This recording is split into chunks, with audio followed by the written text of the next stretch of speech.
Maschine Masters. My name is MGTheFuture. Today I got another exclusive tutorial for you guys. I'll be doing What Would Producer Do, and this time I'm featuring Loyalty by Kendrick Lamar and Rihanna. This particular track is very interesting because at first I thought it was just a sample, but I was looking up the producers. I knew DJ Dahi Sounwave from TDE was involved, but it actually looks like Terrace Martin's involved in it as far as interpolation, so he replayed it. And he was then inspired by another track from Ninth Wonder and Crisis, so who did sample the original sample. So it's a crazy history on how it came to this particular point that we hear it on the radio today. So I'll be showing you a technique using Serato Sample and reversing samples to help you make similar beats like that, or just to give you some ideas on how to take your productions to a different level. But yeah, if you get a chance, check out the story with Loyalty and Terrace Martin. So let me play the track real quick, just in case you haven't heard it and you've been under a rock all summer. This particular version's pitched up. I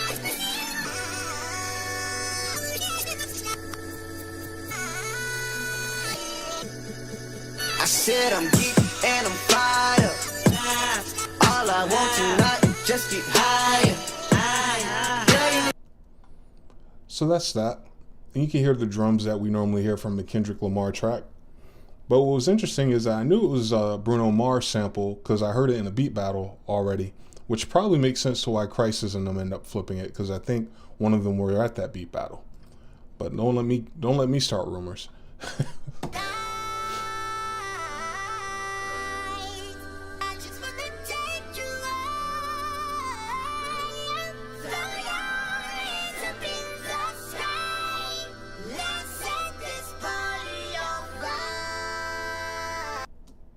So that's that. That's the sample. 24K Magic, Bruno Mars, Loyalty, reversed. And it's not just reversed, it's actually chopped up. And what's difficult about that, if you approach it from hearing it in the correct way and chop it up normally and then reverse it, you're going to find yourself in trouble like I did. So let me show you what I'm talking about. So this is a sample in the beginning of the song that they say they interpolated. I'm going to go ahead and reverse it, which means we should be hearing it the way that they hear it when they chop the sample up.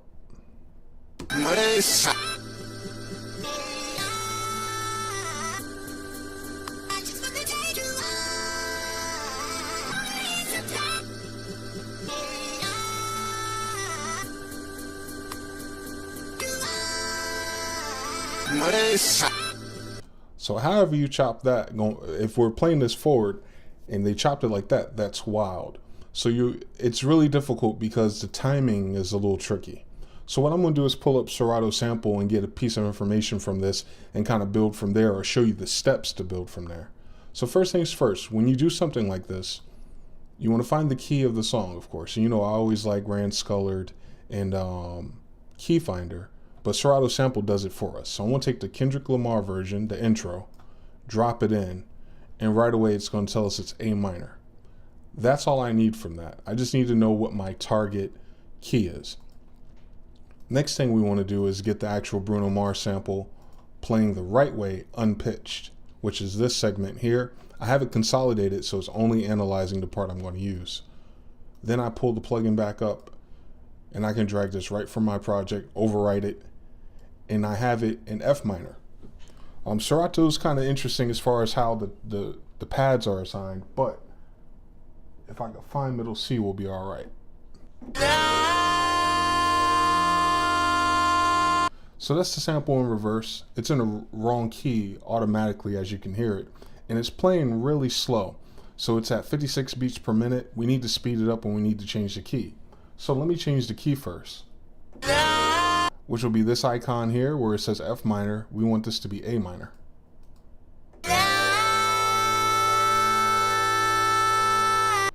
So it's still slow, and what's cool about this program is that the algorithm for pitching up things is pretty dope.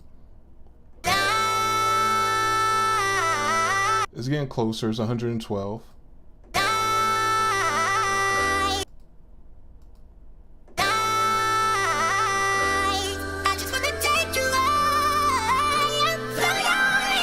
So that should be it. Now you have the challenge of chopping this up the way we heard it over here.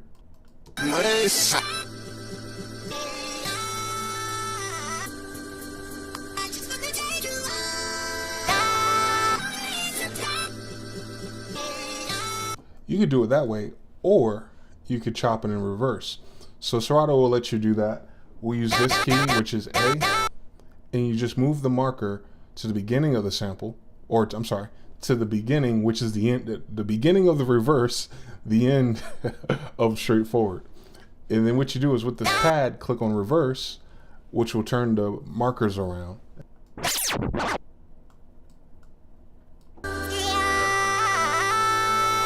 So once you have this going in reverse, you can go through and find the other parts of the sample that did the same thing. I think this is one of them as well.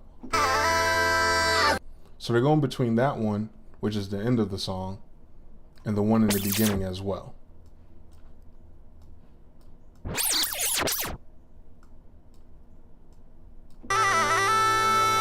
So those are the two most sustained notes in that chop. So now everything you want to do is hunt down the micro chops that they have, because there's some other micro chops that they're using that is very unorthodox, I should say, for lack of better words, especially the stutters that they're using.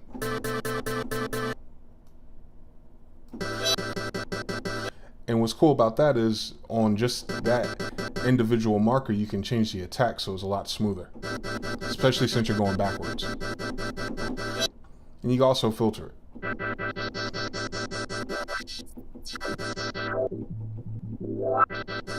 That's if you need to do something like that and adjust the release.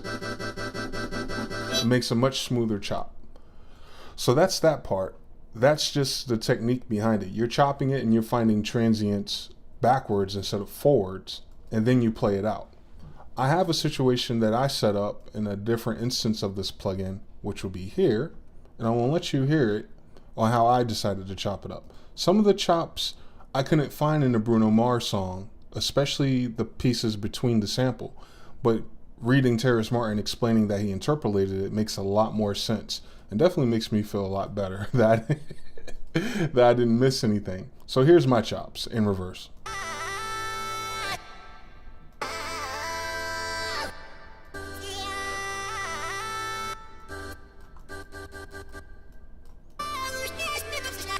And that's at the end of the sample phrase. These two.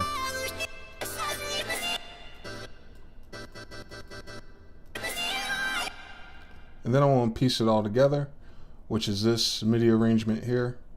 I have it folded. Let's play it.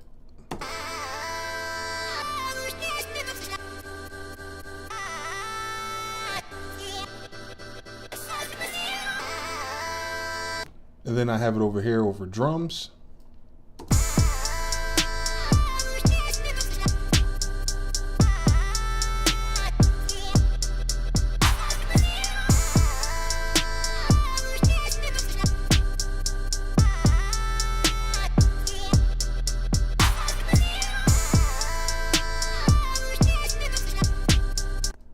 So that's just pretty cool, man, to think of sampling that way and reversing things first, or setting up reversed chopping points first to create something out of nowhere.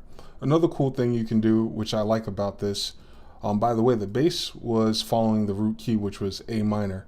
So it's just A minor chord as far as bass notes go. But what I'm doing, or what you can do, I should say, is that you could change this and put it in different keys, which is one of my favorite things to do. And this makes it faster for you, so you can go in your sample library and add other samples to it if you want to.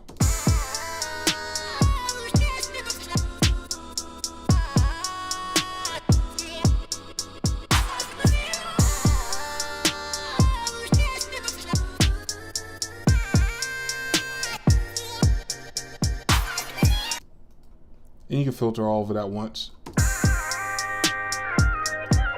In this particular technique, when you're filtering it, that's what you hear in a lot of those EDM songs, or even like DJ Khaled stuff with Justin Bieber. You hear that sound in the background. It's just reverse filters.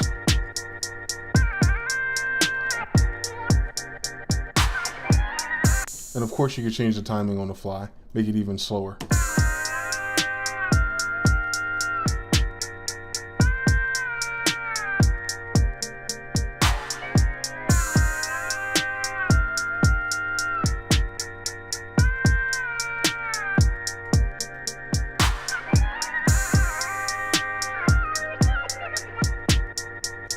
And that's cool too. Another thing that just caught my attention is that when you have these little chops like this, and they sound kind of off because of the attack and release and they're too short, you can individually change their speed, which will probably help out a whole lot.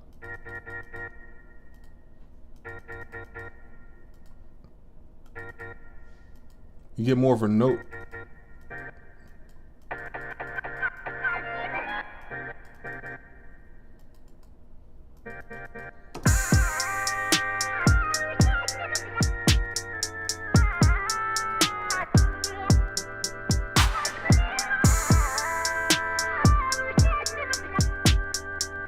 There we go. So that sounds a lot better.